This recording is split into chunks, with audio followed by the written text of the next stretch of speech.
আসসালামু আলাইকুম, কেমন আছেন সবাই? আল্লাহর অশেষ রহমতে আমিও ভালো আছি। আজকে শেয়ার করব এক হাঁড়ি ভাত রান্না করে একটুও পাতিলে থাকবে না এরকম একটি শুটকি বোনার রেসিপি।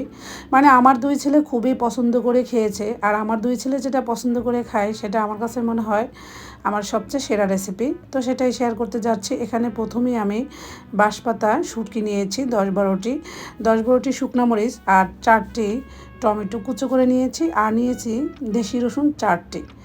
এরপরে আমি শুকনো মরিচগুলো একটু ধুয়ে 10 মিনিটের জন্য এভাবে ভিজিয়ে রাখবো। আর এখানে শুটকিগুলো আমি ট্যাপের নর্মাল পানি দিয়ে ভিজিয়ে রাখবো 10 মিনিটের জন্য। এতে করে শুটকির মধ্যে যে ময়লাটা উপরে যে থাকে না, সেটা সহজেই খুলে আসবে। তবে এখানে গরম পানি দেওয়া যাবে না, গরম পানি দিলে শুটকিগুলো একদম নরম হয়ে গলে যাবে। এই তো দেখতে পাচ্ছেন আমার শুটকিগুলো কিন্তু উপরে তেমন একটা ময়লা নেই।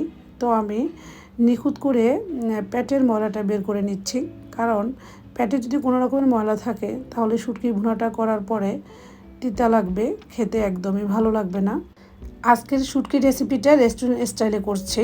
রেস্টুরেন্টে আমাদেরকে যে শুটকির ভুনাটা তৈরি করে খাওয়ায়, আমরা খেয়ে তো অনেক বেশি প্রশংসায় থাকি যে এটা কীভাবে তৈরি করা হয়। সেম রেসিপিতে আজকের শুটকি ভুনাটা করছি। তো আপনারাও এইভাবে তৈরি করে দেখবেন, সত্যি প্রমিস শুটকিটা কিন্তু অনেক বেশি মজার ছিল। যাই হোক, আমি একটা একটা করে শুটকিগুলো কীভাবে পরিষ্কার করে নিচ্ছি দেখেই বুঝতে পেরেছেন। এরপরে আমি আবারও খুব ভালো করে ধুয়ে নিয়েছি। এখন আমি কুসুম গরম পানি দিয়ে 2-3 বার আবারও শুটকিগুলো ধুয়ে নিব। এই শুটকিগুলোর মধ্যে কিন্তু একটা ব্যাকটেরিয়া থাকে, সেটা যদি গরম পানি দিয়ে না দেওয়া হয় তখন কিন্তু ব্যাকটেরিয়াটা থেকেই যায়।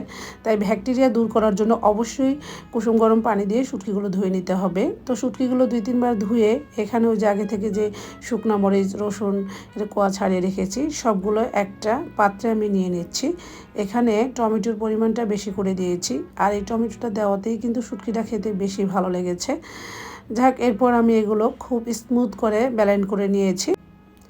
তো দেখতেই থাকেন আমার পুরো রেসিপিটি। আর একটি লাইক দিতে যারা ভুলে গিয়েছেন প্লিজ একটি লাইক দিয়ে সম্পূর্ণ ভিডিওটি দেখে নেবেন। তো এখানে আমি 1 কাপ সয়াবিন তেল নিয়েছি, তার মধ্যে 1 কাপ পেঁয়াজ কুচি দিচ্ছি। শুটকিতে সবসময় পেঁয়াজ রসুনের পরিমাণটা বেশি করে দিলে সেই শুটকিটা খেতে বেশি ভালো লাগে। আর আমার কাছে পেঁয়াজের পরিমাণটা বেশি দিলে মিষ্টি মিষ্টি লাগে, সেই শুটকিটা খেতে বেশি টেস্টি হয়। পেঁয়াজটা যখন একটু নরম নরম হয়ে এসেছে ওই পর্যায়ে এখানে আমি 10-12 কোয়া রসুন দিয়ে দিচ্ছি। এরপরে স্বাদ মতো লবণ দিয়ে দিচ্ছি।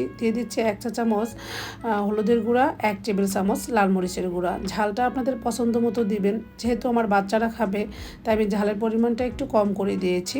নয়তো পার্সোনালি শুটকির মধ্যে ঝালটা বেশি দিলে সেই শুটকিটা খেতে বেশি ভালো লাগে। যাই হোক, এরপরে আমি সব কিছু তেলের সঙ্গে 1 মিনিটের মতো ভেজে এরপরে ওই যে ব্লেন্ড করে রাখা সমস্ত উপকরণগুলো দিয়ে দিচ্ছি। দিয়ে এখন শুধু একটাই কাজ, নেড়েচেড়ে ভালোভাবে রান্না করা। তো এরপরে আমি পেঁয়াজ মরিচের সঙ্গে 1 মিনিটের মতো নেড়েচেড়ে রান্না করে এখানে 1/2 কাপের চেয়েও একটু কম পানি দিয়ে দিয়েছি। দিয়ে এখন অনবরত নেড়েচেড়ে এটা একদম ভাজা ভাজা করে নিব। এই তো দেখতেই পাচ্ছেন 5-7 মিনিট রান্নার পরে তেলটা উপরে ছেড়ে আসতে শুরু করেছে। তবে আমার শুটকিটা এখনও রান্না করা হয়নি, আমি আরও 10 মিনিটের মতো এটা রান্না করব। এই তো দেখতেই পাচ্ছেন তেলটা ছেড়ে দিয়েছে, আর শুটকিটা কিন্তু একদম সফটই হয়েছে। আর যারা এটা 1 সপ্তাহ রেখে খেতে চান তারা আরেকটু ভাজা ভাজা করে নেবেন, একদম নষ্ট হবে না। নর্মাল ফ্রিজে রেখে 1 সপ্তাহ খেতে পারবেন। এটা রান্না করে আমি এমন বিপদে পড়েছি, একদিনে 2 বার ভাত রান্না করেছি। যাই হোক, আমার ছেলেরা খুবই পছন্দ করে খেয়েছে, আর ভাবছি যে এটা আরও বেশি তৈরি করব। আর আমার ছেলেদের রিকোয়েস্ট, মামুনি আবার তৈরি করে দিবে ইনশাআল্লাহ।